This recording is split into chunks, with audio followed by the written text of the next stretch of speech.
ஒவ்வொரு அடியிலும் தங்கள் இதயங்கள் பிரகாசம் அடைவதை உணர்ந்தனர். தங்கள் மனதை தெளிவுபடுத்தினர். அவர்கள் புனித நீரோட்டத்தில் குளிக்கும்போது மன்னரின் எண்ணங்கள் அவரது கடந்த கால செயல்களை நோக்கி திரும்பின. மேலும் ஒரு ஆட்சியாளராக அவர் செய்த தவறுகளுக்கு அவர் ஆழ்ந்த வருத்தத்தை உணர்ந்தார். அவர் போராடிய போர்களை பற்றியும் இழந்த உயிர்களை பற்றியும் அவர் ஏற்படுத்திய துன்பங்களை பற்றியும் அவர் நினைத்தார். ஆனால் அவரது போரில் ஒவ்வொரு நீரின் பக்கமும் அவர் தோள்களிலிருந்து ஒரு சுமையை உயர்த்துவதை உணர்ந்தார். மேலும் அவரது இதயம் ஒரு புதிய நோக்கத்தால் நிரப்பத் தொடங்கியது. அவர்கள் குளித்த பிறகு ராஜாவும் ராணியும் தண்ணீரிலிருந்து வெளியே வந்தனர். அவர்களின் முகங்கள் புத்துணர்ச்சி அடைந்து புதுப்பிக்கப்பட்டன. ஆன்மீக வளர்ச்சியின் இந்த பாதையில் அவர்களுக்கு ஆலோசனை வழங்கி வந்த ஞானியான விதுரர் அவர்களை வரவேற்றார்.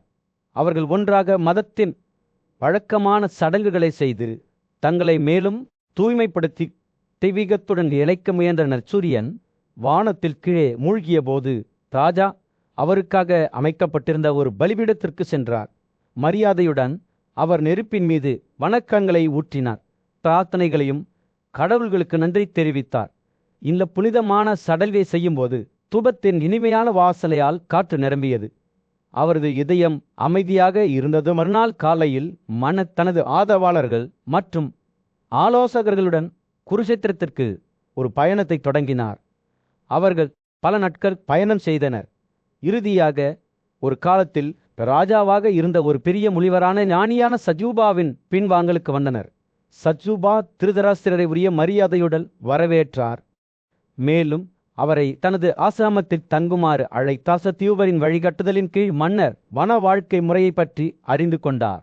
இது துறவு, சுய ஒழுக்கம் மற்றும் தெய்வீகத்திற்கான பக்தியை வலியுறுத்தும் ஆன்மீக வளர்ச்சியின் பாதையாகும்.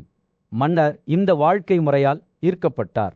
மேலும் அவர் முழு மனதுடன் அதில் ஈர்க்கப்பட்டார்.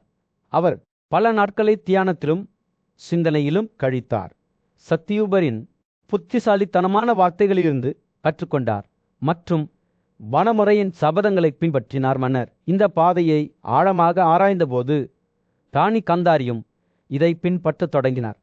அவர் தனது கணவரைப் போலவே ஒரு பட்டை ஆடையும் மாந்தோல் ஆடையையும் அணிந்து அவரது ஆன்மீக நடைமுறைகளில் அவருடன் சேர்ந்தார்.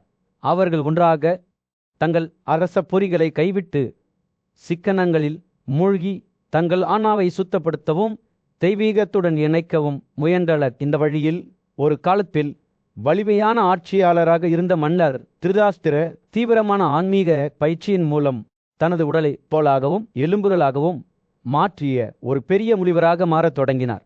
அவரது மனம் இப்போது சுதந்திரமாக இருந்தது. ஒரு அடர்ந்த காட்டின் நடுவே மன்னர் திருதராஷ்டிரரை சந்திக்க மரியாதைக்குரிய துறவிகள் கூட்டம் ஒன்று கூடியிருந்தது. அவர்களில் நாரதர் மற்றும் பார்வதி தங்கள் கடுமையான தவங்களுக்கு புகழ்பெற்றவர்கள். அதேபோல் தேவலா, வியாசர் மற்றும் சஜூபா ஒவ்வொருவரும் தங்கள் ஞானம் மற்றும் ஆன்மீக சாதனைகளால் வேறுபட்டவர்கள். ராஜாவின் மனைவி குந்தி அவர்களை மரியாதையுடன் வரவேற்றார். இந்த மதிப்பு மிக்க முனிவர்களுக்கு வழிபட்டார். அவர்கள் குடியேறிய போது வெறிய முனிவர் தர்மம் மற்றும் நீதி பற்றிய விவாதங்களில் மன்னர் திருதராஷ்டிரரை ஈடுபடுத்த தொடங்கினர். அவர்களின் வார்த்தைகள் அவரது ஆன்மாவுக்கு பயலம் போல இருந்தன. அவரது ஆவிகளை உயர்த்தி அவரை ஒரு நோக்க உணர்வால் நிரப்பியது.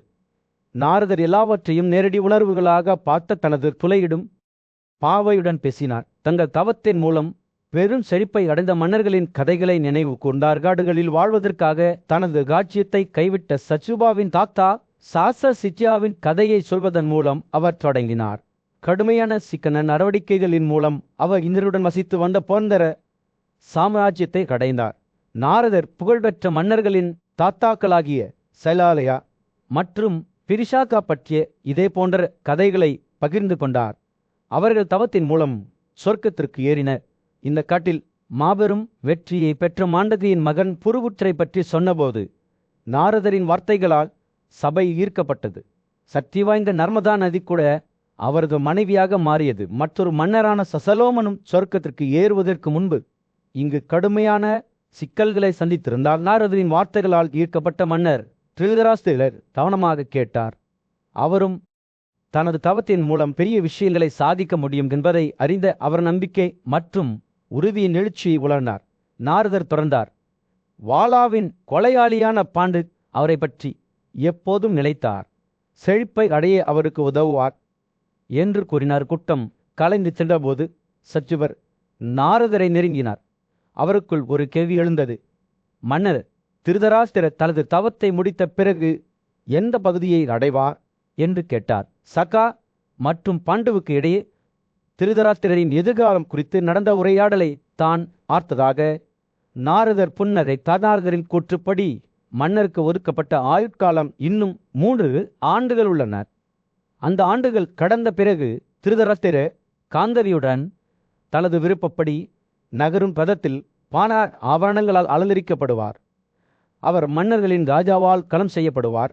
கடவுள்கள், தெய்வங்கள், காந்தர்வர்கள் மற்றும் ராட்சசர்களின் பகுதிகளில் சுதந்திரமாக சுற்றுவானாரதரின் வார்த்தைகளை கேட்டு கூட்டம் மகிழ்ச்சியில் வெடித்தது. அவை அவர்களின் காதுகளுக்கு தேன் போன்றது. மன்னர் திருதராஷ்டிரரும் மகிழ்ச்சியுடனும் நன்றியுடனும் இருந்தார். அவரது எதிர்காலம் வாக்குறுதியையும் செழிப்பையும் கொண்டுள்ளது என்பதை அறிந்தார். அவர் புறப்படும்போது முனிவர்களின் கூட்டம் கூடியது. நிலத்தை அழித்த பேரழிவுகரமான போருக்கு பிறகு பாண்டவர்கள் துக்கத்திலும் மூழ்கினர்.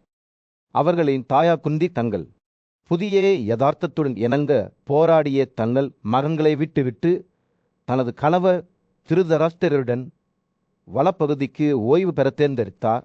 அரச தம்பதியினர் வெளியேறிய செய்தி பரவியதும் ஹஸ்திலபுர குடிமக்கள் ஆழ்ந்த சோகத்தில் மூழ்கினர். பிராமணர்கள் அடிக்கடி கூடி பழைய மன்னரின் தலைவிதியை பற்றி புலம்புவார்கள். அவர் தனது வசதிகளும் ஆடம்பரங்களும் இல்லாமல் கடுமையான வனப்பகுதியில் எப்படி உயிர் வாழ முடியும் என்று ஆச்சரியப்படுவார்கள். வயதான மன்னர் எப்படி தனிமையான காடுகளில் வாழ்வார் என்று அவர்கள் கேட்பார்கள். ராணியான காந்தாரி மற்றும் ஆண்டவர்களின் தாயான குந்தி பற்றி என்ன? அவர்கள் ஆடம்பரத்தின் மடியில் வாழ பழறிவிட்டனர். அவர்கள் இந்த புதிய வாழ்க்கைக்கு எப்படி ஏற்றுக்கொள்வார்கள்? குடிமக்களின் கவலைகள் ஆதாமற்றவை அல்ல. ஏனெனில் திருதராஷ்டிரர் உண்மையில் அரச வாழ்க்கையின் வசதிகளுடன் பழகிய ஒரு வயதான மனிதர். அவரது குருட்டுத்தன்மை, அவரது சொந்த தோல்விகள் மற்றும் தவறுகளை நினைவூட்டுவது தாங்குவதற்கு ஒரு தளமான சுமை போல் தோன்றியது. குந்தியும் தனது மகன்களை விட்டு செல்வதன் மூலம் ஒரு தியாக தேர்வை மேற்கொண்டார். மேலும் அவர் தனது முடிவின் எடையை சமாளிக்க சிரமப்படுகிறார் என்பது தெளிவாக இருந்ததுதனால் தாயின் புறப்பாட்டை பற்றி நினைக்கும் போது பாண்டவர்களும் துக்கத்தில் மூழ்கிவிட்டனர். அவர்கள் அடிக்கடி தங்கள் அரண்மனையில் ஓடி தங்கள் புதிய யதார்த்தத்தை புரிந்து கொள்ள முயற்சிப்பார்கள். இப்போது எங்கள் அரச தந்தையின் நிலை என்ன? அவர்கள் ஒருவருக்கொருவர் கேட்பார்கள். அவர் பார்வை இல்லாமல் எப்படி வாழ்வார்? போரில் விழுந்த தங்கள் நண்பர்கள் மற்றும் தோழர்களின் இழப்பால் அவர்களின் சொந்த துக்கம் மேலும் அதிகரித்தது. போர்க்களத்தில் அபிமன்யுவின் தியாகத்தின் நினைவால் அகலன் எப்போதுமே போர் வீரனாக இருந்ததால் குறிப்பாக பாதிக்கப்பட்டார். அவரது இளம் மருமகனின் உருவம், அவரது வாழ்க்கை மிருகத்தனமான முறையில் வெட்டப்பட்டது. அவரை இன்னும் வேட்டையாடியது. இது போன்ற ஒரு சோகம் எப்படி நடந்திருக்க முடியும் என்று அவர் தன்னைத்தானே கேட்டுக்கொள்வார். அந்த துரதேச அசமான நாளின் நிகழ்வுகளை அவரது மீண்டும் ஒலிக்கிறது. கர்ணனின் இழப்பும் அர்ஜுனனின் இதயத்தை பெரிதும் பாதித்தது. சக்தி வாய்ந்த போர்வியர் கௌரவர்களுக்காக வீரத்துடன் பாடினார். ஆனால் இறுதியில் அவரது வலிமை அல்லது துணிச்சல் அவரது தலைவிதியை தீர்மானிக்கவில்லை. சிறந்த போர்வியர்கள் கூட சூழ்நிலைகளுக்கு பலியாகலாம் என்பதை இது ஒரு வேதனையான நினைவூட்டலாக இருந்தது. போரில் உயிரிழந்த தங்கள் மற்ற நண்பர்கள் மற்றும் தோழர்களின் இழப்பால் பாண்டவர்களின் துக்கம் மேலும் அதிகரித்தது. திரௌபதியின் குழந்தைகள் போய்விட்டனர். சுபதா குழந்தை இல்லாதவராக இருந்தார். இளமே வறண்டதாகவும் வீரர்களற்றதாகவும் தோன்றியது. சமூகத்தின் கட்டமைப்பு பிளவுபட்டது போல்கிருந்தது. அவர்கள் தங்கள் புதிய யதார்த்தத்துடன் இணங்க போராடியபோது பாண்டவர்கள் தங்கள் எதிர்காலத்தை பற்றிய சிந்தனையில் ஆறுதலை கண்டனர். போரில் எப்படியோ தப்பி பிழைத்த அவர்களின் பேரன்கள் வாழ்க்கையை நிலைநிறுத்திக் கொண்டனர். மன்னர் பாண்டுவின் துணிச்சலான மதங்களான பாண்டவர்கள் துக்கத்தில் மூழ்கினர். வழக்கமாக துடிக்கும் அவர்களின் நகரம் இப்போது அவர்களின் துக்கத்தின் மந்தமான பிரதிபலிப்பாறு இருந்தது. ஒரு காலத்தில் கடமைகளில் ஈடுபட்டிருந்த இளவரசர்கள் இப்போது குறிக்கோள் இல்லாமல் அலைந்து திரிந்தனர். அவர்களின் மனங்கள் தங்கள் தாயை பற்றிய எண்ணவை மூழ்கில் அவர்கள் நடந்து செல்லும்போது காடுகளில் வயதான தம்பதியரான திருதராஷ்டிரா மற்றும் காந்தாரிக்கு சேவை செய்து கொண்டிருந்த தங்கள் பலவீனமான தாயாகுந்தியின் தலைவிதியை பற்றி யோசிக்காமல் இருக்க அவர்களால் முடியவில்லை. எங்கள் தாய் எப்படி இருக்கிறார் என்று அவர்கள் ஒருவருக்கொருவர் கேட்பார்கள். அவர்களின் கவலை தெளிவாக தெரியும். அவளை பராமரிக்க யாரும் இல்லாமல் இரை வேட்டையாடும் மிருகங்களால் சூழப்பட்ட அவள் எப்படி உயிர் பிழைத்தாள் என்று அவர்கள் ஆச்சரியப்பட்டார்கள். தங்கள் தாயின் நலனை பற்றிய அவர்களில் அக்கறை தனது மரங்களை இழந்து இப்போது காந்தாரியுடன் காடுகளில் தனியாக வசித்து வந்த திருதராஷ்டிரரை பற்றிய அவர்களின் கவலையுடன் மட்டுமே பொருந்தியது. அவர் எப்படி இருக்கிறார் என்று அவர்கள் ஊகிப்பார்கள். அவர் இன்னும் வழிநடத்தும் அளவுக்கு வலிமையானவரா? அவர்களின் கேள்விகள் பேசப்படாத பிரார்த்தனைகளைப் போல காற்றில் தொங்கிக் கொண்டிருந்தன. பாண்டவர்களில் ஒருவரான சராதேவர் இறுதியாக அமைதியை உடைத்தார். அவர் யுதிஷ்டிரனை அணுகி காடுகளுக்கான அவர்களின் பயணத்தை பற்றி பேசினார். நான் எங்கள் தாயை பற்றி நினைத்து கொண்டிருக்கிறேன் என்று அவர் கூறினார். அவரது குரல் உணர்ச்சியால் நடுங்குகிறது. அவர் ஒரு காலத்தில் இளவரசியாக இருந்தால் அரண்மனைகளிலும் மாளிகைகளிலும் வசித்து வந்தார். ஆனால் இப்போது அவர் துயரத்தில் வாழ்கிறார். அவருடைய முடி தூசி பூசப்பட்டு புல் கத்திகளில் தூங்குகிறது. யுதிஷ்டிரன் சகாதேவரின் வார்த்தைகளை கவனமாக கேட்டான். துக்கத்தால் அவரது இதயம் கனத்தது. அவர்களின் தாயின் நிலைமை மோசமாக இருப்பதை அவர் அறிந்திருந்தார். மேலும் அவளை மீண்டும் பார்க்க முடியாது என்ற எண்ணத்தை அவரால் தாங்க முடியவில்லை. இறுதியாக அவரது குரல் உறுதியாக இருந்தது. ஆனால் உணர்ச்சியால் நிரம்பியது. யுதிஷ்டிரனின் மனைவியான ராணி திரௌபதி சகாதேவரின் உணர்வுகளை எதிரொலித்தார். அவர்களுக்கு உயிரையும் அன்பையும் கொடுத்த அவர்களின் தாயை பார்க்க அவள் மிகவும் ஏங்கினார். எங்கள் ராணியை எப்போது பார்ப்போம் என்று கண்ணீரால் நிரம்பிய கன்றுடன் கேட்டார். நான் அவளை மீண்டும் ஒரு முறை பார்க்க முடிந்தால் என் வாழ்க்கை முழுமையடையும். யுதிஷ்டிரரின் வார்த்தைகள் பாண்டவர்களின் துக்கத்திற்கு ஒரு தைலம் போல இருந்தன. அவர் அவர்களின் இராணுவத்தை வரவழைத்தார். விரைவில் நகரம் செயல்பாடுகளால் நிரம்பி வழிந்தது. போக்குவரத்து தயார் செய்யப்பட்டது. குப்பை தொட்டிகள் தயாரிக்கப்பட்டன. கருவூலங்கள் ஆடச் செய்யப்பட்டன. சமையல்காரர்களும் சமையலறை கண்காணிப்பாளர்களும் விரைந்தனர். நீண்ட பயணத்திற்கு உணவை தயார் செய்தனர். ஒரு புதிய நாளில் சூரியன் உதயமாகும்போது ராஜா தமது பெரிய பெண்கள் மற்றும் முதியவர்களுடன் புறப்பட்டார். அவர் நகரத்தில் 5 நாட்கள் காத்திருந்தார். அவரை பார்க்க விரும்பும் எந்தவொரு குடிமகனையும் ஊர்வலத்தில் சேர அனுமதித்தார். இறுதியாக நீண்ட தயாரிப்புக்கு பிறகு அவர்கள் காட்டை நோக்கி புறப்பட்டனர். அவர்களின் இதயங்கள் நம்பிக்கையாலும் ஏக்கத்தாலும் நிரம்பியிருந்தன. அவர்கள் நடந்து செல்லும்போது யுதிஷ்டிரரின் எண்ணங்கள் அவரது தாயாகுந்தியால் நுகரப்பட்டன. அவர் ஆச்சரியப்பட்டார். ராஜ்யத்தின் பரந்த பரப்பின் மீது சூரிய உதயமாகும் போது ரிசம்பாயனர் மன்னர் திருதராஷ்டிரரின் முன் நின்றார். அவரது குரல் காற்றில் ஒலித்தது. மாட்சிமை பொருந்தியவரே என்று அவர் கூறினார். உங்கள் படைகள் அணிவகுத்து சென்று உங்களுடன் ஒரு பெரிய பயணத்தில் சேர வேண்டிய நேரம். இது மன்னரின் கண்கள் உற்சாகத்தால் பிரகாசித்தன. அவர் தனது தளபதிகளுக்கு கட்டளையிட்டார். உடனே முகாமில் இருந்து சத்தங்கள் ஒலித்தன. குதிரை வீரர்கள் தங்கள் குதிரைகளை போருக்கு தயார்படுத்திக் கொண்டிருந்த போது உபகரணங்கள் என்று கூச்சலிட்டனர். மற்றவர்கள் தங்கம் மற்றும் விலைமதிப்பட்ட ரத்தினங்களால் அலங்கரிக்கப்பட்ட வண்டிகள் மற்றும் வண்டிகளில் ஏறினர். அவர்களின் குதிரைகளின் குளம்புகள் பூமியின் மீது மோதியது. சிலர் வலிமையான யானைகள் மீது சவாரி செய்தனர். அவர்களின் திறன்கள் வெற்றி உயர்ந்தன. மற்றவர்கள் ஒட்டகங்கள் மீது ஏறினர். அவர்களின் நீண்ட கழுத்துகள் மேலேயும் கீழேயும் அசைந்தன. ராஜ்யத்தின் குடிமக்கள் தங்கள் அன்பான ராஜாவை பார்க்க ஆர்வமாக இருந்தனர். பல்வேறு வகையான வாகனங்களில் பின்தொடர்ந்தனர். சிலர் ஆடம்பரமான திரைச்சீலைகள் மற்றும் பட்டு துணிகளால் சூழப்பட்ட அலங்கரிக்கப்பட்ட பல்லக்குகளில் அமர்ந்தனர். மற்றவர்கள் காலில் சவாரி செய்தனர்.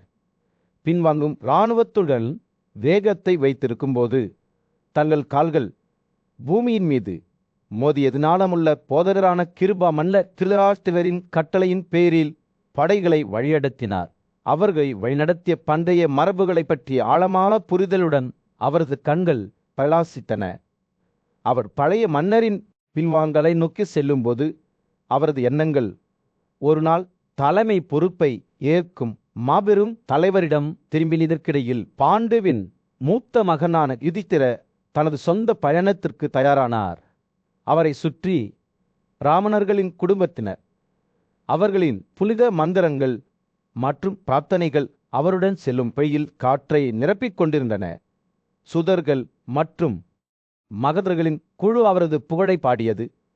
அவர்களின் குரல்கள் இனிமையான நல்லிணக்கத்துடன் உயர்ந்தன. அனைத்துக்கும் மேலாக ராஜாவின் தெய்வீக உரிமையை அடையாளப்படுத்தும் ஒருவேளை கொடியை உயர்த்தி வைத்திருந்தது காற்று கடவுளின் வலிமையை கொண்ட கடுமையான போர்வீர குதிரை இராணுவத்தின் முன்னணியில் சவாரி செய்தார்.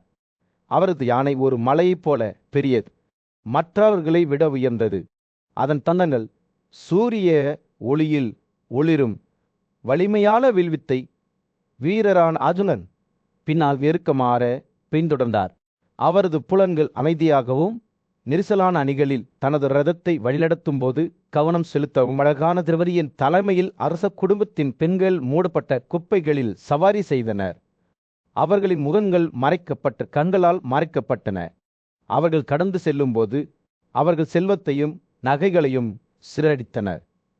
அவர்களின் தாராள மனப்பான்மை ராஜாவின் சிரிப்புக்கு ஒரு சாதாகும். பாண்டவ விருந்தினர் குருஷேத்ராவை நோக்கி செல்லும்போது எக்காலங்களில் ஒளியாலும் விலாசின் இனிமையான இசையாலும் காற்று நிரம்பியது. இராணுவம் புனித யமுனை நதியை நெருங்கிய போது மன்னர் யுதித்திர தனது தந்தை திருதராஷ்டிரரின் பின்வாங்கலை பார்த்தார். அரச முனிவரின் வசிப்பிடத்தை பார்த்தபோது அவரது இதயம் மகிழ்ச்சியால் பெருகியது. இறுதி வெடிப்புடன் வசம்பாயனர் இந்த கதையை சொல்லத் தொடங்கிய போது காலப்போக்கில் ஒரு கசப்பான தருணத்தை பற்றி அவர் பேசினார்.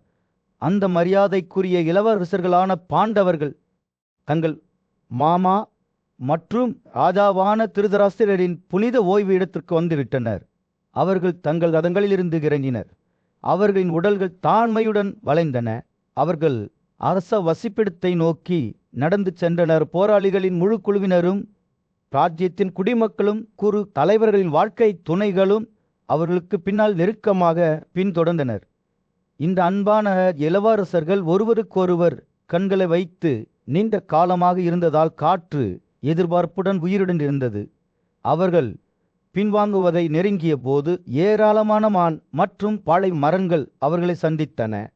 அவற்றில் அழகு திருதராஷ்டிரரின் வீட்டை சுற்றியுள்ள அமைதிக்கு ஒரு சான்றாகும். கடுமையான சபதங்களால் பிழைக்கப்பட்ட பல துறவிகள் இறுதியாக வந்த பாண்டவர்களை பற்றிய ஒரு பார்வையை பெற ஆர்வத்துடன் பின்வாங்கினர். அவர்களின் வருகை மிகுந்த ஆரவாரத்துடன் சந்தித்தது. வானமே மகிழ்ச்சி அடைவது போல் இருந்தது.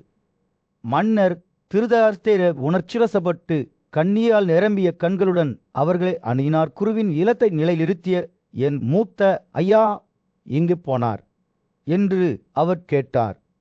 அவரது குரல் மிகுந்த ஏக்கத்துடன் நடுங்கியது. பாண்டவர்கள் தங்கள் தந்தை யமுனை நதியில் மலம் கழிக்கவும் ஒரு சடங்கிற்காக பூக்களையும் தண்ணீரையும் சேகரிக்கவும் வெளியே வந்ததாக பதிலளித்தனர். இந்த தகவலுடன் திருதராஷ்டிரர் விரைவாக ஆற்றை நோக்கி புறப்பட்டார். அவரது இதயம் நம்பிக்கையால் நிரம்பியது. அவர் நடந்து செல்லும்போது தனது அன்பான மனைவியான பிரிதா ஆற்றில் கரையில் நிற்பதைக் கண்டார். தனது மகன்கள் நெருங்குவதைக் கண்டு அவளுடைய கண்கள் மகிழ்ச்சியால் பிரகாசித்தன. அவர்களை சந்திக்க அவள் விரைந்தார். எந்த கூட்டத்திற்கும் முதலில் வந்த சகதேவா தனது மென்மையான இயல்பை நிராகரிக்கும் வேகத்தில் தனது தாய் நோக்கி ஓடினால் தனது கன்னங்களில் கண்ணீர் வைந்தோடிய பிரிதா தனது மகனை மீண்டும் தனது கைகளில் வரவேற்றார். அவரை அன்புடன் தழுவினார். பின்னர் அவர் சரதேவையின் வருகையை காந்தாரிக்கு தெரிவித்தார். மேலும் அவர்கள் ஒன்றாக தங்கள் குடும்பத்தின் மற்றவர்களை வரவேற்க விரைந்தனர். அவர்கள் நடந்து செல்லும்போது பிரிதா முன்னணியில் இருந்தார். குழந்தை இல்லாத வயலான தம்பதியினரை கையை பிடித்தார். வாண்டவர்கள் தங்கள் தாய் நெருங்குவதைக் கண்டபோது அவர்கள் மரியாதையுடனும் பக்தியுடனும் தரையில் விழுந்தனர். திருதராஷ்டிரர் அவர்களின் குரல்களாலும் தொடுதலாலும் அவர்களை அடையாளம் கண்டு ஒவ்வொருவராக ஆறுதல் கூறினார். அவரது கண்கள் கண்ணீரால் நிரம்பி வடிந்தன. மீண்டும் இணைவது மந்திரத்திற்கு குறைவானது அல்ல. நேரம் தானாகவே இடைநிறுத்தப்பட்டதைப் போல இருந்தது. அமைதி திரும்பியவுடன் பாண்டவர்கள் சகாதேவனை தனது இதயத்திற்கு நெருக்கமாக வைத்திருந்த தங்கள் தாய் அணுகினர். அவரும் காந்தாரியும் சுமந்து வந்த தண்ணீரால் நிரப்பப்பட்ட ஜாடிகளை அவள் கைகளிலிருந்து எடுத்து மரியாதைக்குரிய சைகையில் தங்கள் தந்தையிடம் திருப்பிக் கொடுத்தனர். அரச குடும்பத்தின் பெண்கள் நகரம் மற்றும் மாகாணங்களில் வசிப்பவர்களுடன் குறு இனத்தை சேர்ந்த வயதான மன்னன் திருதராஷ்டிரன் தனது மூத்த தலைவரில் அமைதியான ஓய்வு நேரத்தில் பல்வேறு பகுதிகளைச் சேர்ந்த மதிப்பிற்குரிய துறவிகளால் சூழப்பட்டார். வீரத்திற்கும் ஞானத்திற்கும் பெயர் பெற்ற பரந்த மார்புகளை கொண்ட பாண்டவர்கள் அந்த புகழ்பெற்ற ஆண்டவரின் மகன்களை பார்க்க இந்த முனிவர்கள் கூடியிருந்தனர். பண்டைய கோட்பாட்டில் நன்கு தேர்ச்சி பெற்ற சுதன் சன்சேயன் பாண்டவர்களையும் பெரும் புகழ்பெற்ற இளவரசி திரௌபதியையும் சுட்டிக்காட்ட ஆர்வத்துடன் அவர்களுக்கு முன்னால் நின்றார். அவர் தனது கதையை தொடங்கியதும் குரு மன்னரான திருதராஷ்டிரரை நோக்கி, சென்சேயாவில் கண்கள் அலைந்து திரிந்தன. இது தூய தங்கம் போன்ற நேர்த்தியான நிறத்துடன் ஒரு முழு வளர்ந்த சிங்கத்தை ஒத்த ஒரு உடலை கொண்டுள்ளது. அவரது அவ்விளைன் மூக்கும் செம்பு நிறத்தை போன்ற பகந்த விரிவான கண்களும் அவை தெளிவற்றவர்களாக ஆக்குகின்றன. அவருக்கு அருகில் கோபமடைந்த யானையை ஒத்த சூடான தங்கம் போன்ற நேர்த்தியான நிறத்துடன் கயிறு நீளமாகவும் தடிமனாகவும் இருந்த விரிகோதரா அமர்ந்திருந்தார். சென்சேயா தனது விளக்கத்தை தொடர்ந்தார். திருதராஷ்டிரருக்கு அருகில் அமர்ந்திருந்த வலிமையான வில்லன் ஆகிலனை சுட்டி காட்டினார். கருப்பு நிறம் மற்றும் இளமையான கட்டமைப்பை கொண்ட இவர் யானை மந்தையின் தலைவரை ஒத்திருக்கிறார். அவரது தோள்கள் சிங்கத்தைப் போலவே உயரமாக உள்ளன. மேலும் அவரது கண்கள் தாமரை இதழ்களைப் போல விரிவாக உள்ளன. விஷ்ணுவையும் மகேந்திராவையும் ஒத்த இரட்டையர்கள் தங்கள் தாயார் குந்திக்கு அருகில் அமர்ந்தனர். சன்சேயா அவர்களை அழகு, வலிமை அல்லது சிறந்த நடத்தை ஆகியவற்றில் சமமானவர்கள் இல்லை என்று விவரித்தார். அவர் பேசுகையில் பாண்டவர்களுடன் வந்த பெண்கள் மீது சஞ்சயாவின் பார்வை விழுந்தது. செல்வத்தின் தெய்வத்தின் உருவக வடிவமான கிருஷ்ண தாம இதழ்கள் போன்ற பரந்த கண்கள் மற்றும் நீல தாமரை போன்ற நிறத்துடன் இருந்தார். அவளுக்கு அருகில் அமர்ந்திருந்த திரௌபதி மிகுந்த புகழ் பெற்ற இளவரசி சந்திரனின் கதிர்களைப் போல பிரகாசித்தார். செஞ்சீயரின் தெளிவான விளக்கங்களால் துறவிகள் வியப்படைந்தனர். மேலும் பாண்டவர்களுடன் வந்த மற்ற பெண்களை சுத்தி காட்டுமாறு கேட்டுக்கொண்டனர். மகத இளவரசி சித்ரங்கதா முதல் மதுராவதி மற்றும் திராடரின் மரல்கள் வரை ஒவ்வொருவரையும் துல்லியமாக விவரிக்கும்படி சென்சே கடமைப்பட்டார். அவர் திருதராஷ்டிரரின் கொல்லப்பட்ட மகன்களின் விதவைகளையும் குறிப்பிட்டார். அவர்களின் முடி துண்டிக்கப்படவில்லை மற்றும் வெள்ளை நிறத்தில் இருந்தது. துறவிகள் சென்ற பிறகு திருதராஷ்டிர தனது கவலத்தை பாண்டவர்களிடம் திருப்பி அவர்களில் நனை பற்றி விசாரித்தார். ஓ யுதிஷ்டிரனே, நீ அமைதியாகவும் மகிழ்ச்சியாகவும் இருக்கிறாயா? உன் சகோதரர்களும் நகரத்திலும் மாகாணங்களிலும் வசிப்பவர்களும் உன் கீழ் சிரிக்கிறார்களா என்று தொலைதூர காட்டில் கடுமையான தவத்தை செய்து கொண்டிருந்த விதுரா உட்பட தனது சொந்த குடும்பத்தின் நலனை பற்றி கேட்டார். திருதராஷ்டிரர் பேசுகையில் விதுரா திடீரென்று தூரத்தில் தோன்றினார். அவரது உடல் சோர்வடைந்தது. நன்னெறிவுள்ள துறவிகளில் பின்வாங்கலின் மீது இரவு விழுந்தது. மேலும் நட்சத்திரங்கள் வானத்தில் பிரகாசமாக பிரகாசித்தன. தூபத்தின் ஈமையான வாசலையாலும் வேத பாடல்களின் மென்மையான முணுமுணுப்பாலும் காற்று நிரம்பியது. மன்னர் திருதராஷ்டிரரால் வழங்கப்பட்ட எளிய ஆனால் ஊட்டமளிக்கும் உணவை சாப்பிட்ட பிறகு யுதிஷ்டிரனின் தாய்மையில் பாண்டவர்கள் தங்கள் தாயார் குந்திக்கு அருகில் வெற்று தரையில் படுத்து கொண்டனர். அவர்கள் தூங்கிக் கொண்டிருந்த போது காட்டில் மயில்கள் மற்றும் வார்த்தர்களின் மென்மையான ஒலிகளால் நிரம்பிய இரவு கழிந்தது. மறுநாள் காலையில் யுதிஷ்டிரர் தனது சகோதரர்களுடன் தங்கள் சுற்றுப்புறத்தை ஆய்வு செய்ய அதிகாலையில் எழுந்தார். அவர்கள் அமைதியான சமூகத்தின் காட்சிகளையும் ஒலிகளையும் எடுத்துக்கொண்டு பின்வாந்தலின் வழியாக சுற்றி திரிந்தனர்.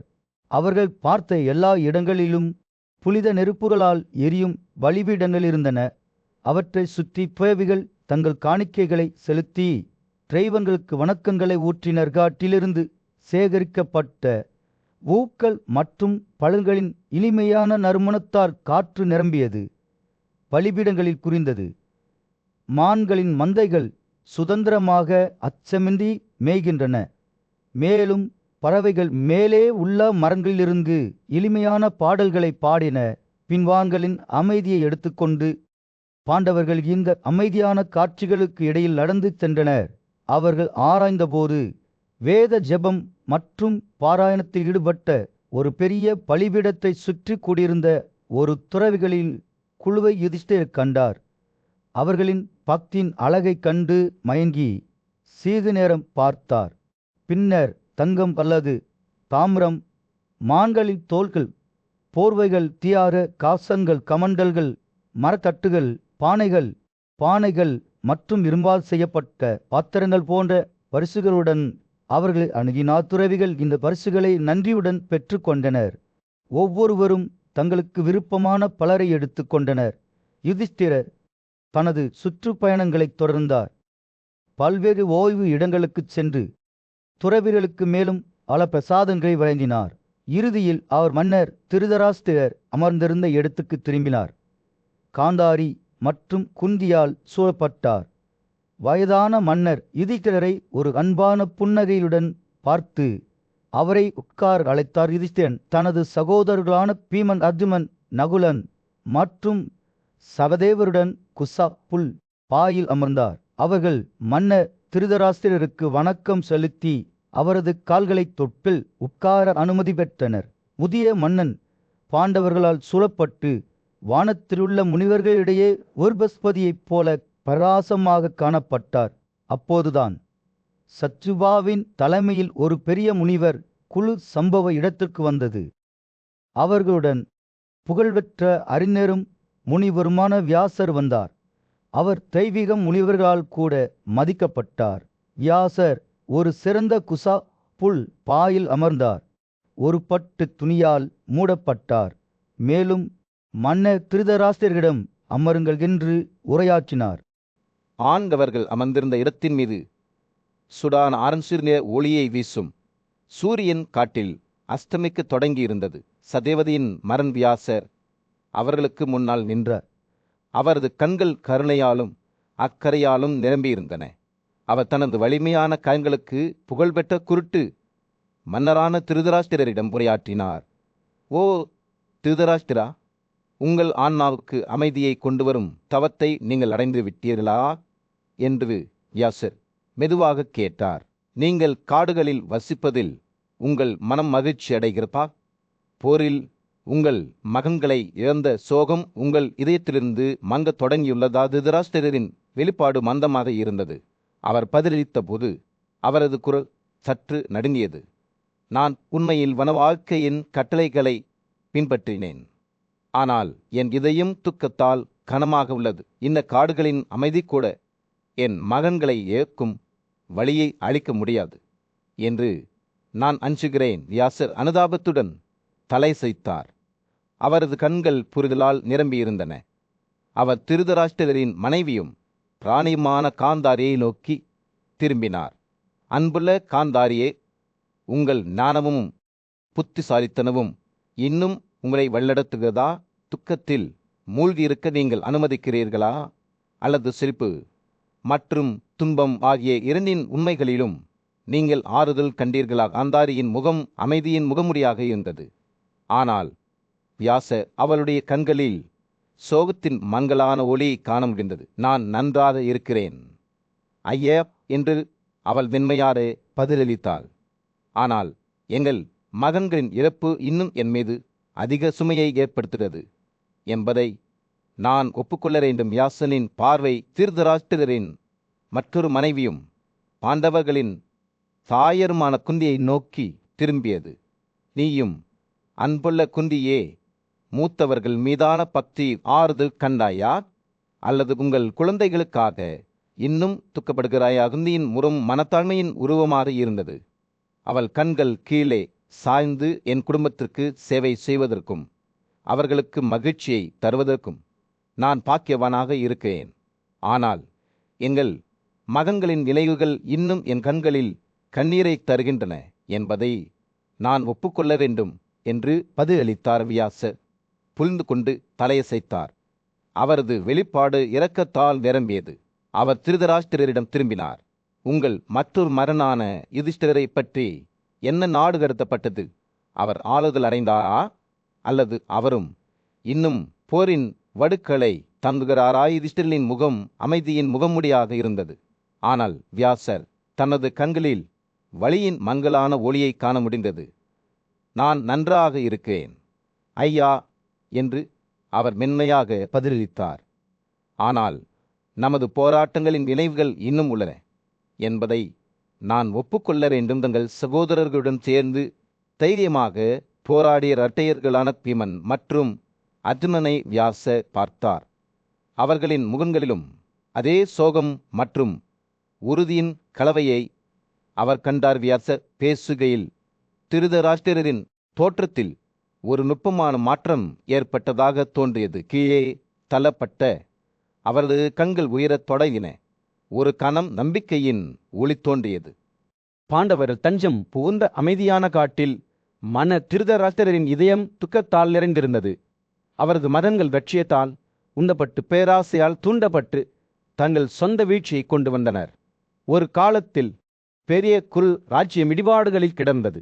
அதன் மக்கள் போர் மற்றும் இரத்தக்களரி காரணமாக அவதிப்பட்டனர். மன்னர் தனது குடும்பத்தின் மத்தியில் அமர்ந்திருந்தபோது ஆறுதல் சொல்ல வந்த புத்திசாலித்தனமான முனிவர்களால் சூழப்பட்ட அவர் தனது வேதனையை அவர்கள் முன் ஊற்றினார். தனது சொந்த மகனின் செயல்களால் ஏற்பட்ட பேரழிவை பற்றி பேசும்போது அவரது குரல் உணர்ச்சிவசப்பட்டது. போரில் தங்கள் நண்பருக்காக கொல்லப்பட்ட அந்த மனிதர்கள் என்ன முடிவுக்கு வந்துள்ளனர் என்று கண்ணீர் ஏம்பிய கண்களால் கேட்டார். முனிவர்கள் மன்னரின் புலம்பல்களை கவனமாக கேட்டனர். அவர்களின் முகங்கள் இரக்கத்தையும் புரிதலையும் பிரதிபலித்தன. ஆனால் அவர்கள் அங்கே அமர்ந்திருந்தபோது ஒரு புதிய துக்க அலை அவர்களை கழுவியது.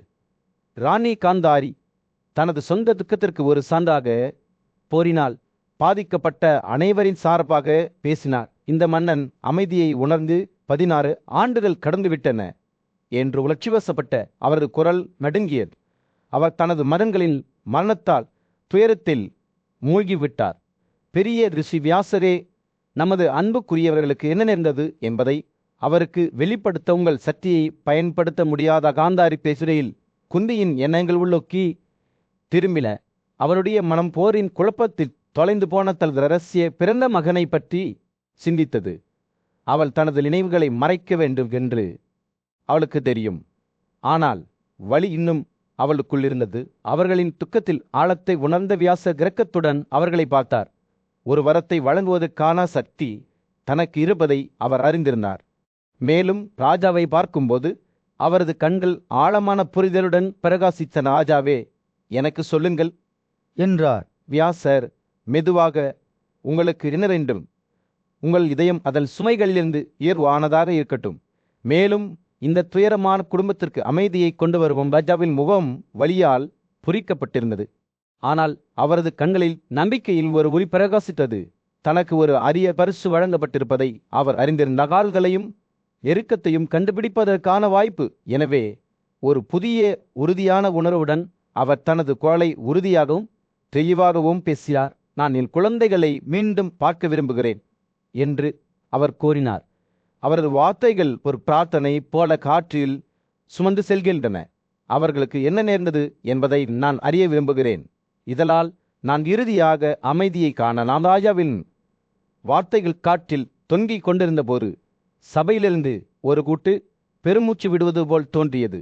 ஏனென்றால் அந்த தருணத்தில் குணப்படுத்துதல் மற்றும் மீட்புக்கான தங்கள் பயணம் தொடங்கியிருப்பதை அவர்கள் அனைவரும் அறிந்திருந்தனர்.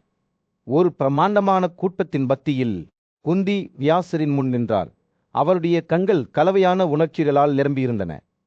அவள் பல ஆண்டுகளாக தனது நினைவுகளில் பொறிக்கப்பட்ட ஒரு பண்டைய கதையை விவரிக்கத் தொடங்கினாள். புனிதமானவரே, நீ என் மாமனார், ஆகையால் என் தெய்வங்களின் தெய்வம் என்று அவள் சொன்னாள்.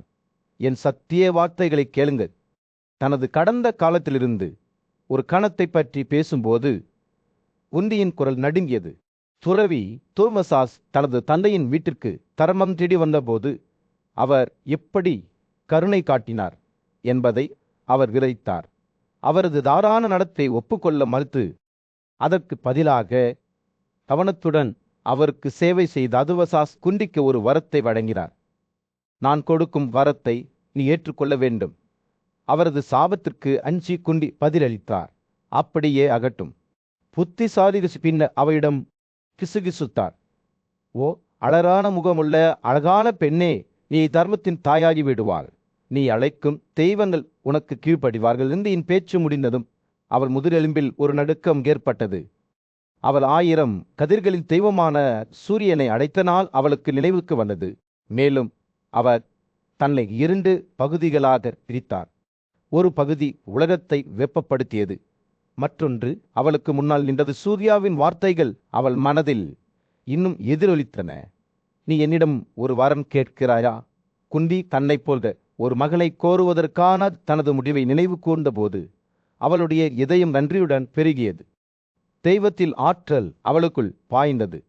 மேலும் அவள் விரைவில் ஒரு பெரிய சக்தி வாய்ந்த குழந்தையை பெறப்போகிறாள் என்பதை அவள் அறிந்தாள். ஆனால் விதி வேறு திட்டங்களை வைத்திருந்தது. தனது வாழ்க்கையில் சூர்யா இருப்பதன் விளைவுகளுக்கு அஞ்சி குந்தி தனது குழந்தை மகன் கர்ணனை தண்ணீருக்குள் எறிந்தார். அவரை மறக்க முயன்றாலும் அவர்களின் குறுகிய சந்திப்பின் நினைவுகள் அவளுக்குள் நீடித்தால். இப்போது அவள் வியாசனுக்கு முன்னால் நின்றபோது குந்தியின் கண்கள் தனது கடந்த கால செயல்களுக்காக மன்னிப்பு கோரியது. தனது மகளை மீண்டும் ஒரு முறை பார்க்கவும், துயரமடைந்த அவரது ஆன்மாவுக்கு அமைதியை கொண்டு வரவும் வேண்டும் என்ற விருப்பத்தை தனக்கு வழங்குமாறு ஞானம் உள்ள ரிஷியிடம் அவள் கெஞ்சினாள். வியாச கவனமாக கேட்டார். அவரது வெளிப்பாடு இரக்கம் மற்றும் புரிதலின் கலவையாகும். குந்தி பேசி முடித்ததும் அவர் கருணையுடன் தலையசைத்தார். காந்தாரி, நீ ஆசிர்வதிக்கப்பட்டவன் என்று அவர் கூறினார். தூக்கத்தில் இருந்து எழுந்த மனிதர்களைப் போல இன்று இரவு உங்கள் மகன்களையும் சகோதரர்களையும் நண்பர்களையும் உறவினர்களையும் நீங்கள் பார்ப்பீர்கள். குற்றம் அச்சத்துடன் கேட்டபோது வியாசர் ஒரு ஆழமான உண்மையை வெளிப்படுத்தினார். குருஷேத்திரத்தின் போர்க்களத்தில் விழுந்தவர்கள் அனைவரும் வெறும் மனிதர்கள் அல்ல, தெய்வீக அவதாரங்கள். தங்கள் நோக்கங்களை நிறைவேற்ற பூமிக்கு அனுப்பப்பட்டனர். பாண்டவர்களும் அவர்களது கூட்டாளிகளும் பல்வேறு தெய்வங்களின் அம்சங்கள், பெரிய செயல்களை செய்ய பிறந்தவர்கள் என்று அவர் விளக்கினார். இந்த வார்த்தைகளால் சபையில் இருந்த துக்கத்தை வியாசர் அகற்றினார். இரவு நிலத்தின் மீது இறங்கியதும் சோர்வடைந்த போர் வீரர்களும் அவர்களது தோழர்களும் பெரிய முனிவரான வியாசனை சுற்றி கூடினர். சடல் தொடங்குவதற்காக காத்திருந்த போது காற்று அவளுடன் உயிருடன் இருந்தது. நீதிமான்களின் ராஜாவான திருதராஷ்டிர அவர்களுக்கிடையே அமர்ந்தார். மாறி சடல்களால் அவரது உடல் சுத்திகரிக்கப்பட்டது. அவரது மனம் கையில் உள்ள பணியில் மட்டுமே கவனம் செலுத்தியது. காந்தாரியின் தலைமையில் அரச குடும்பத்தின் பெண்கள் தனிமையான இடத்தில் அமர்ந்தனர். அவர்களின் முகங்கள் உணர்ச்சிகளின் கலவையால் நிரம்பியிருந்தன. வானத்தில் நட்சத்திரங்கள் பிரகாசிக்க தொடங்கிய போது தனது ஞானத்திலும் சக்தியிலும் பிரகாசித்த வியாசர் தனது தியானத்திலிருந்து வெளிப்பட்டார். தீவிரமான தவத்தின் மூலம் அவனை தூய்மைப்படுத்தி இந்த தருணத்திற்கு தயாராகிக் கொண்டிருந்தார். தனது கையில் அலைகளுடன் பெரும் மோதலின் இருபுறமும் போராடிய வீரர்களின் ஆவிகளை அவர் வரவழைத்தார். பாண்டவர்கள் மற்றும் கௌரவர்கள் புனிதமான மற்றும் மரியாதைக்குரிய பாகீரதியின் ஒரு வித்தியாசமான உலக ஆற்றலால் நடுங்கியது. ஒரு சில ஆண்டுகளுக்கு முன்பு நிலத்தை அழித்த கொந்தளிப்பான போர்களை எதிரொலிக்கும் வகையில் ஆற்றின் ஆழத்திலிருந்து ஒரு காது கேளாத கதனை எழுந்தது. மெதுவாக ஆவிகள் உயரத் தொடங்கின.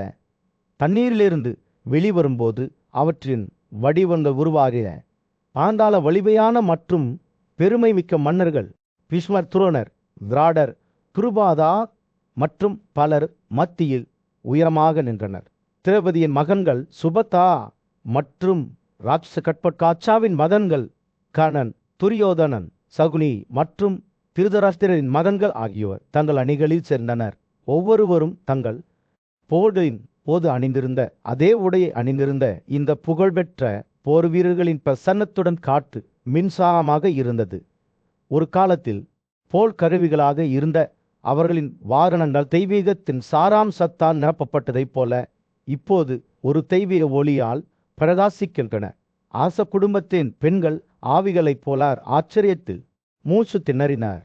விரோதம் மற்றும் பெருமையின் சுமைகளிலிருந்து விடுபட்டு அமைதியின் பிரகாசத்தை வெளிப்படுத்தினர். காந்தாரியின் கண்கள் விரிந்தன. அவள் தனது குழந்தைகளை பார்த்தபோது அவர்கள் அனைவரும் தனக்கு முன்னால் இருந்தனர். போரின் ஒழுக்கால் அவர்களின் முகங்கள் அமைதியாகவும் களங்கமற்றதாகவும் இருந்தன. அவருடைய இதயம் மகிழ்ச்சியால் பெருகியது. ஒரு நெருக்கமான உணர்வு அவளை கழுவியது. ஆவிகள் கலப்பறை ஊட்டம் பிரமிப்புடன் ஆத்தது. அவற்றின் வடிவங்கள் கீழ்வாசியில் உள்ள வண்ணங்களைப் போல ஒருவருக்கொருவர் மங்குகின்றன. வாழ்க்கையின் சாராம்சம் இந்த புனித தளத்தில் வடிகட்டப்பட்டதைப் போல இருந்தது. தனக்கு முன்னால் இருந்த காட்சியை பார்த்த திருதராஷ்டிரரின் கண்கள் மகிழ்ச்சியின் கண்ணீரால் பிரகாசித்தன. வியாசரின் தெய்வீக கண்ணோட்டத்தின் மூலம் அவர் தனது குழந்தைகளை அவர்களின் அனைத்து மகிமையிலும் ஆத்தார். அவர்களின் ஆன்மா இறப்பு சங்கிலிகளிலிருந்து விடுபட்டது. மீண்டும் இணைந்த இந்த தருணத்திற்காக ராஜாவின் இதயம் அன்பாலும் நன்றியாலும் நிரம்பி வழிந்தது. மகிழ்ச்சியான ஆண்களும் பெண்களும் கொண்ட ஒரு உயர் திருவிழா அதை கண்ட அனைவரின் நினைவுகளிலும் பொறிக்கப்பட்டிருக்கும். இரவு கழிந்து கொண்டிருந்த போது கூட்டம் மாற்றப்பட்டு கொண்டே இருந்தது. மகிழ்ச்சியின் நூல்களாலும் நல்லிலக்கத்தின் நூல்களாலும் இறுதியான விடுதலையின் நூல்களாலும் நெய்யப்பட்ட வைசமாயனனின் கதை ஒரு தெய்வீக நாடா போல வெளிப்பட்டது. வீரர்களின் ஊர்வலத்தை அவர்களின் இறுதி இலக்கை நோக்கி வழிநடத்திய மாபெரும் துறவி வியாசர் என்ற முறையில் அந்த வளிமண்டலம் ஒரு பிற உலக ஆற்றுடன் அதிர்வது போல் தோன்றியது. அவர்களில் முதன்மையானவர்கள் கோபம் மற்றும் பொறாமையின் சங்கிலிகளிலிருந்து விடுபட்டு ஏற்கனவே நட்பு மற்றும் அமைதியின் உணர்வில் ஒருவருக்கொருவர் கலக்கத் தொடங்கினர். வானங்களில் நகரும் கடவுள்களைப் போல அவர்கள் ஒருவருக்கொருவர் சிரித்து ஓயாடினர். அவர்களின் முகங்கள் மகிழ்ச்சியால் பிரகாசிக்கின்றன. ஆண்டுவின் மகன்களான பாண்டவர்கள் வலிமையான வில்லன் கர்ணனையும் அவரது மகன் அபிமன்யுவையும் திரௌபதியின் குழந்தைகளையும் சந்தித்தனர். அவர்கள் ஒன்றாக நண்பர்களைப் போல விளையாடினர். அவர்களின் இதயங்கள் மகிழ்ச்சியால் நிரம்பி வழிங்கள். இரவு செல்ல செல்ல இரு தரப்பிலிருந்தும் மந்திர போர் வீரர்களான குருக்களும் கௌரவர்களும் சமரசம் செய்து கொண்டு அனைத்து நட்பின்மை மற்றும் சந்தேகங்களையும் ஒதுக்கி வைத்தனர். அவர்களின் கார்களும் தரங்களும் பேமையுடன் நின்றன. இது அவர்களின் மரியாதை மற்றும் வீரத்திற்கு ஒரு சான்றாகும். பெண்களும் தங்கள் துக்கத்தையும் உதறி தங்கள் கணவர்கள், தந்தைகள், சகோதரர்கள் மற்றும் மகன்களுடன் மீண்டும் இணைந்தபோது மகிழ்ச்சியுடன் ஒருவருக்கொருவர் தழுவி கொண்டனர். விடியலின் முதல் ஒளி பிரகாசித்த போது அந்த வீரர்களும் கதாநாயகிகளும் ஒருவருக்கொருவர் விடுப்பு எடுத்து அந்தந்த வசிப்பிடங்களுக்கு திரும்பினர். சிலர் கடவுள்களின் பகுதிகளுக்கு ஏறினர். மற்றவர்கள் பம்மன் வர்ணா அல்லது குவேரா பகுதிகளுக்கு சென்றனர். ராட்சசர்கள் மற்றும் பிசாச்சர்களும் தங்கள் குறிப்பிட்ட இடங்களை கொண்டிருந்தனர். அங்கு அவர்கள் மகிழ்ச்சியுடன் வசிப்பார்கள். ஆனால் இந்த மகிழ்ச்சியான மறு இழைப்புக்கு மத்தியில் ஒரு கசப்பான காட்சி வெளிப்பட்டது. அப்போது வியாசர் போரினால் விதவையாக இருந்த சத்திரிய பெண்களிடம் உரையாற்றினார். தனது குரலில் இரக்கத்துடன் அனைத்து சோர்வையும் ஒதுக்கிவிட்டு புனித பாகிரதியில் மூழ்குமாறு அவர்களை வலியுறுத்தினார். இதனால் அவர்கள் தங்கள் கணவர்களால் கையகப்படுத்தப்பட்ட பகுதிகளை அடைய முடியும். அவரது வார்த்தைகளால் தூண்டப்பட்டு அந்த உன்னதமான பெண்கள் அவர் மீது நம்பிக்கை வைத்து தங்கள் மாமியாரிடமிருந்து விடுப்பு எடுத்து ஆற்றின் நீரில் மூழ்கினர். தங்கள் மரணக்குடியிருப்புகளில் இருந்து விடுபட்டு அவர்கள் தங்கள் கணவர்களை பின்தொடர்ந்து அந்தந்த வசிப்பிடங்களுக்கு சென்றனர். அங்கு அவர்கள் மகிழ்ச்சியையும் தோழமையையும் கண்டனர். ஆபரணங்கள் மற்றும் மாலைகளால் அலங்கரிக்கப்பட்ட வான வடிவங்களுடன் அவர்கள் சிறந்த கார்களில் சவாரி செய்தனர். கூட்டம் கலைந்து சென்றபோது வியாசர் ஒவ்வொரு போர் வீரருக்கும் அவரது இதயத்தின் ஆசையை நிறைவேற்றினார்.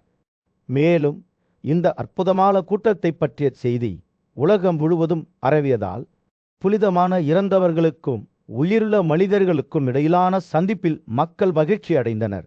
இந்த கதையை கேட்டவர்கள் இந்த வாழ்க்கையிலும் அடுத்த வாழ்க்கையிலும் தங்களுக்கு பிடித்த அனைத்தையும் சந்திப்பார்கள். இந்த கதையை ஓதுவதன் பலன்கள் எல்லையற்றவையாக இருந்தன. புகழ் ஒரு மங்களகரமான முடிவு, உறவினர்களுடனான ஒற்றுமை மற்றும் அனைத்து விரும்பத்தக்க பொருள்களும் நல்ல நடத்தை, சுய கட்டுப்பாடு மற்றும் நேர்மை ஆகியவற்றை கொண்டிருந்தவர்கள் கூட இந்த அற்புதமான பர்வனை கேட்பதன் மூலம் இனிமேல் மிக உயர்ந்த இலக்கை அடைவார்கள். ஞானமும் புத்திசாலித்தனமும் கொண்ட ஆட்சியாளரான ஜனமேயா மன்னரின் அரசவையில் சவுதி தனது மூதாதையர்கள் மீண்டும் தோன்றிய கதையை நினைவு கூர்ந்தார். கதையை கவனமாக கேட்கும்போது ராஜாவின் கண்கள் மகிழ்ச்சியால் பிரகாசித்தன. வாழ்க்கை மற்றும் மரணத்தின் வர்ணங்களை புரிந்து கொள்ள அவரது மனம் ஆர்வமாக இருந்தது. பேசி முடித்ததும் மன்னர் ஜனமேயா புகழ்பெற்ற முனிவரும் மாபெரும் வியாசரின் சீடருமான வைசம்பாயனரிடம் திரும்பி உடல்கள் அழிக்கப்பட்டவர்கள் தங்கள் வடிவங்களில் மீண்டும் தோன்றுவது எப்படி சாத்தியம் என்று கேட்டார் பண்டைய அறிவின் வல்லுநரான வைசம்பாயனர். அவர் விளக்கத் தொடங்கியபோது தெரிந்தே புன்னகைத்தார்.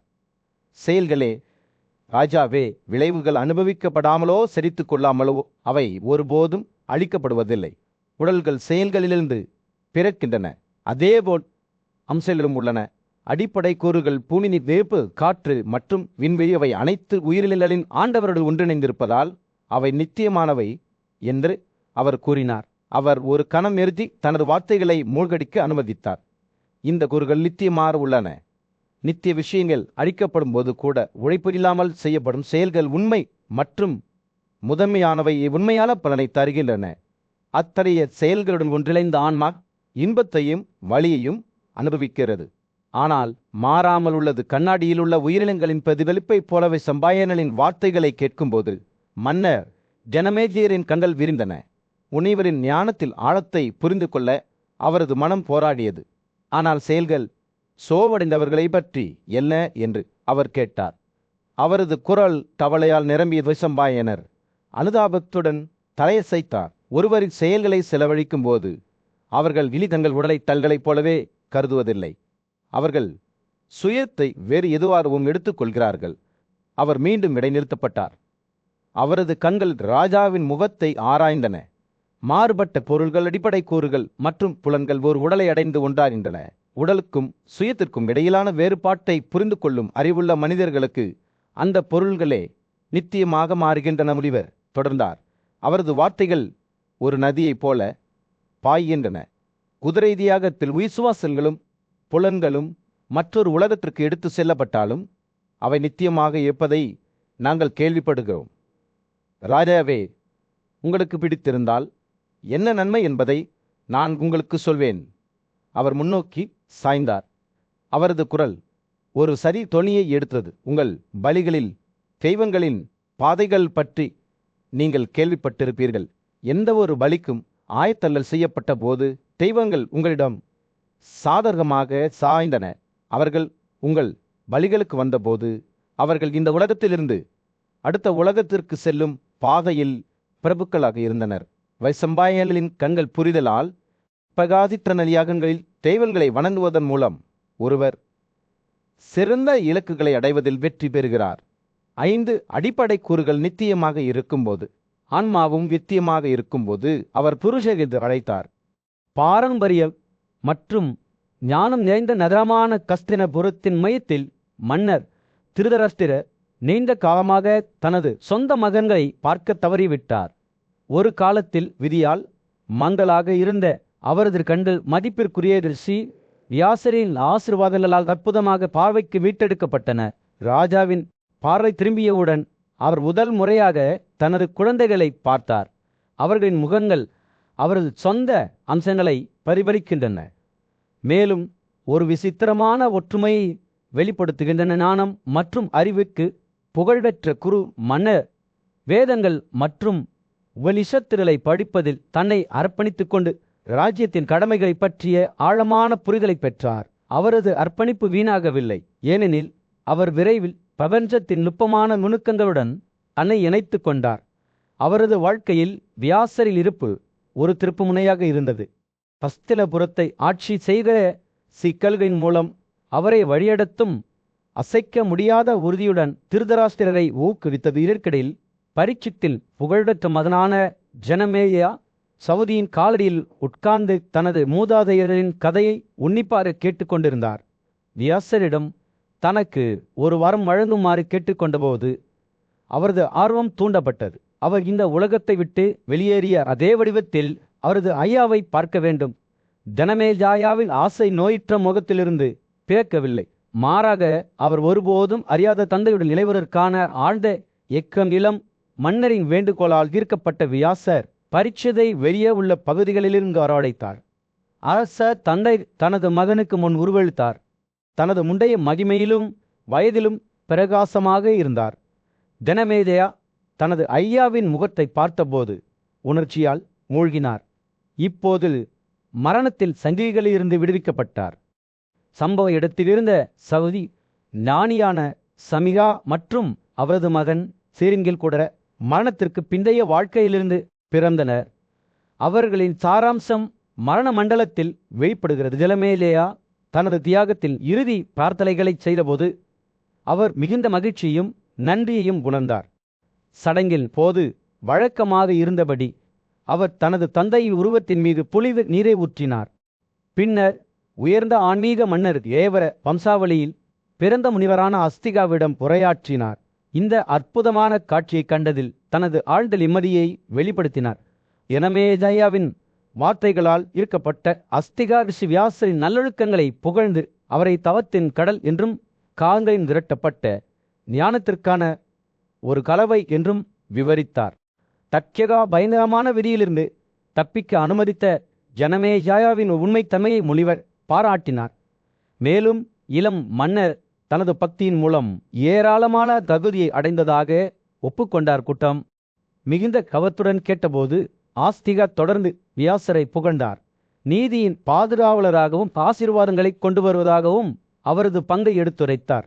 கொள்கைகளை உள்ளடக்கியவர்களுக்கு மரியாதை செலுத்துமாறு கலந்து கொண்ட அனைவரையும் வலியுறுத்துவதன் மூலம் முனிவர் முடித்தார். திருதராஷ்டிரரில் அமைதியான பின்வாங்கலின் மீது சூரியன் மறைந்து கொண்டிருந்தது. அவருக்கு முன்னால் நடந்த காட்சியின் மீது ஒரு சூடான ஆரஞ்சு நிற பிரகாசத்தை செலுத்தியது. அவரது மகன்களும் பேரன்களும் தங்கள் நண்பர்கள் மற்றும் ஆதரவாளர்களுடன் சில காலமாக அவரை சந்தித்து வந்தனர். பல வருட துக்கத்திற்கு பிறகு அவரது வாழ்க்கைக்கு மகிழ்ச்சியையும் ஒளியையும் கொண்டு வந்தனர். ஆனால் நாட்கள் செல்ல செல்ல திருதராஷ்டிரரின் எண்ணங்கள் அவருக்கு பிரபஞ்சத்தின் மர்மங்களை வெளிப்படுத்திய மதிப்பிற்குரிய முனிவரான வியாசருடன் சந்தித்ததை நோக்கி திரும்பத் தொடங்கிய. ஆசனின் உணர்ச்சிகளை உணர்ந்து வியாசர் அவரிடம் சென்று ஞானமான வார்த்தைகளை பேசினார்.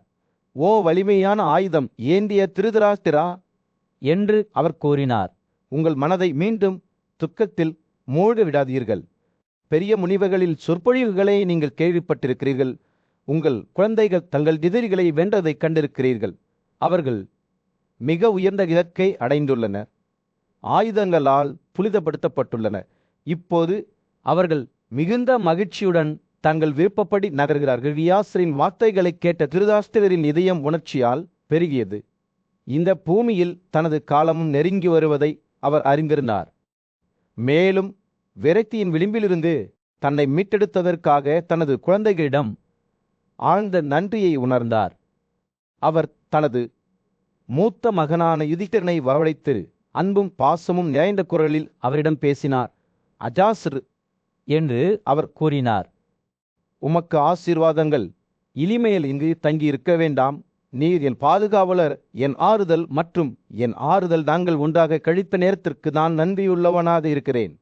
இப்போது நான் மிகவும் கடுமையான தவத்தில் பயிற்சியில் என்னை அர்ப்பணிக்க விரும்புகிறேன். நான் இந்த உலகத்தை விட்டு வெளியேறி தெய்வீகத்துடன் ஒன்றிணைய வேண்டிய நேரம் இது. தனது தந்தையின் வார்த்தைகளை கேட்கும் போது யுதிஷ்டிரரின் கண்கள் கண்ணீரால் நிரம்பின. இது ஒரு மகத்தான தருணம் என்பதை அவர் அறிந்திருந்தார். இது ஒரு சகாப்தத்தின் முடிவை குறிக்கும் மற்றும் அவர்களின் வாழ்க்கையில் ஒரு புதிய அத்தியாயத்தின் தொடக்கத்தை குறிக்கும். கனத்த இதயத்துடன் அவர் தனது தந்தையின் வேண்டுகோளுக்கு பதிலளித்தார். பாஜாவே, நான் எந்த தவறும் செய்யவில்லை. என் சகோதரர்கள் மற்றும் பின்பற்றுபவர்கள் அனைவரும் தங்கள் விருப்பப்படி செல்லட்டும். உறுதியான சபதங்களுடன் நான் உனக்கும் என் 2 தாய்மார்களுக்கும் காத்திருப்பேன்தானி. தாயா காந்தாரி யுதிஷ்டிரரின் வார்த்தைகளுக்கு ஆதரவாக பேசினார். தனது தந்தையின் விருப்பத்திற்கு கீழ்ப்படிந்து தங்கள் ராஜ்யத்திற்கு திரும்புமாறு அவரை வலியுறுத்தினார். மகனே என்று அவர் கூறினார்.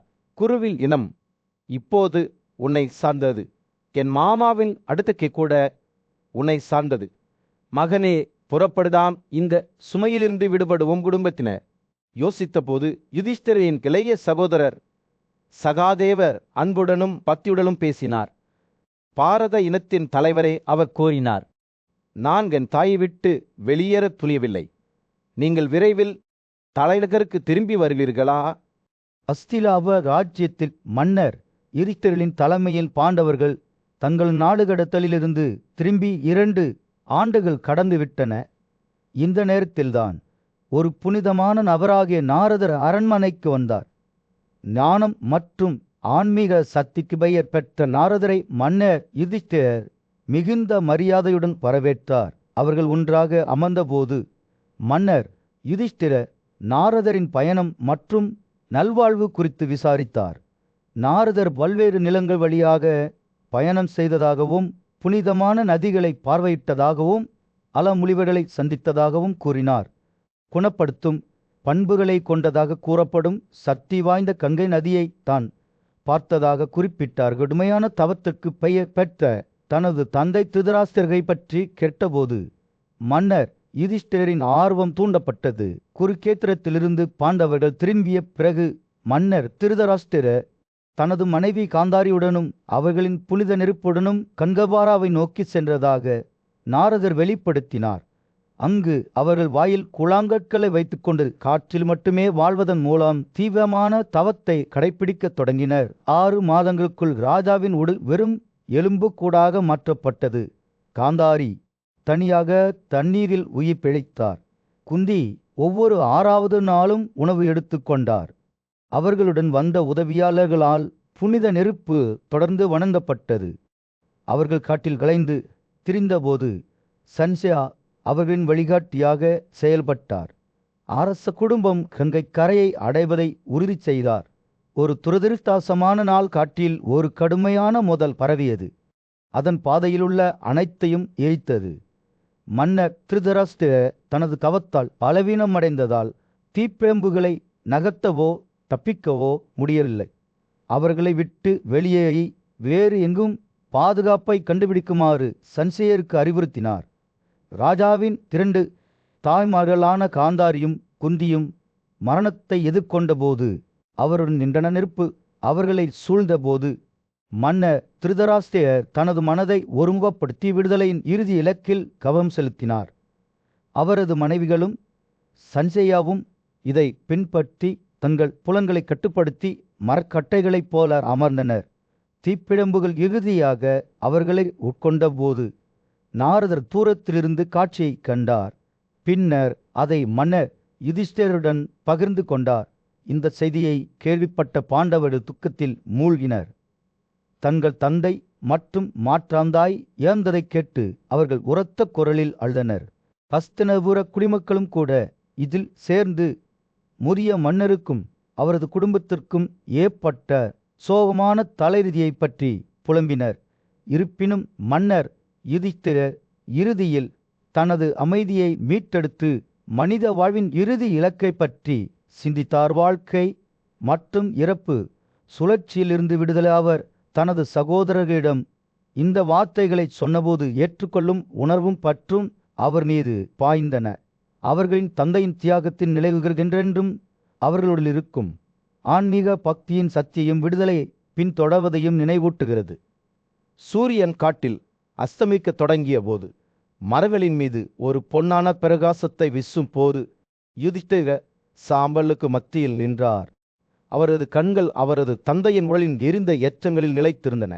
ஒரு காலத்தில் சக்தி வாய்ந்த மன்னர் கடுமையான தவத்தில் ஈடுபட்டார் மற்றும் 10,000 யானைகளின் வலிமை கொண்டவர் என்று கூறப்படுகிறது.